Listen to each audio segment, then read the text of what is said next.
Hello నమస్తే guys, అందరూ ఎలా ఉన్నారు? నేనైతే బాగున్నాను. మీరు అందరూ అయితే బాగున్నారని నేనైతే కోరుకుంటున్నాను. నేనైతే చాలా రోజుల నుంచి అయితే వీడియోస్ అయితే అప్లోడ్ చేయట్లేదు మన ఛానల్లో, ఎందుకంటే మనమైతే లింక్డ్ఇన్ లో అయితే చాలా యాక్టివ్ గా ఉన్నాం. సో అసలు మ్యాటర్ లోకి వచ్చేసి ఈ రోజు అయితే మనమైతే విజయవాడ అయితే వెళ్తున్నాం. విజయవాడ ఎందుకు వెళ్తున్నామో తెలియాలంటే మీరైతే ఈ వీడియో లాస్ట్ వరకు చూడండి. ఇంకా బెంగళూరు నుంచి విజయవాడకి అయితే 650 కిలోమీటర్లు అయితే ఉంది. మనమైతే బస్ అయితే బుక్ చేసుకున్నాము. దాని పేరు వచ్చేసి వి కావేరీ ట్రావెల్స్.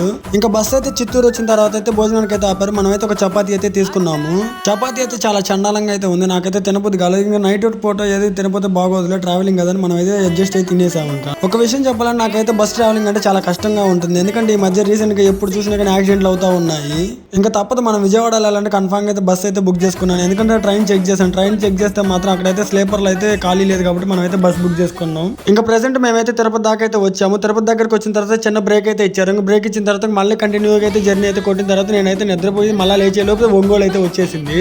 ఇంకా ఒంగోలు నుంచి మనకైతే విజయవాడ వరకు అయితే ఇంకా చాలా దూరం అయితే ఉంది. ఇంకా సర్లే మనం ఇంకొన్ని స్లీప్ వేసేలోపు మనకి చిలకలూరుపేట వరకు అయితే వచ్చేసింది బస్సు. ఇంకా నాకైతే కాలేజీలో చిన్న పని ఉంది కాబట్టి నేనైతే విజయవాడ అయితే వెళ్తున్నాను. ఎందుకంటే మనకైతే ఫీజు రియంబర్స్మెంట్ డబ్బులు అయితే పడుతున్నాయి అన్నారు కాబట్టి మనం అయితే బ్యాంక్ అకౌంట్ ఇవ్వడానికి అయితే కాలేజ్ దగ్గరికి అయితే వెళ్తున్నాము.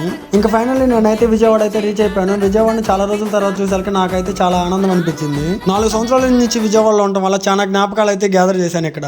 మీకు ఈ వీడియో నచ్చినట్లయితే లైక్, షేర్, సబ్స్క్రైబ్ చేయండి. మళ్ళీ నెక్స్ట్ వీడియోతో మళ్ళీ కలుద్దాం. అంతవరకు చూస్తున్నాను సాగర్ వాల్మీకి బ్లాగర్.